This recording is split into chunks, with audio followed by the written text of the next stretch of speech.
नाना पटोले जे बोलतात ते सिरियस नसतं। खरं तर देवेंद्रजी आमच्या महाराष्ट्राचे एकमेव नेते आहेत आणि आमच्या भारतीय जनता पार्टीच्या 1.5 कोटी सदस्य संख्या असलेल्या पार्टीला एकमेव देवेंद्रजीचा आधार आहे। आमच्या पक्षामध्ये कधीही देवेंद्रजीबद्दल कुणीही गटातटाचं राजकारण करू शकत नाही।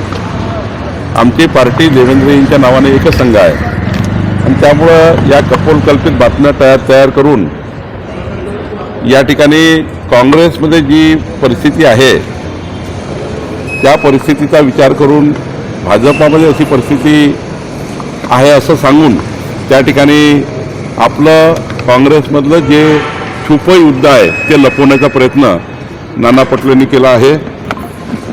खरं तर आमचे नेते देवेंद्रजी यांच्यासोबत कोणीही गटातटाचं राजकारण करू शकत नाही।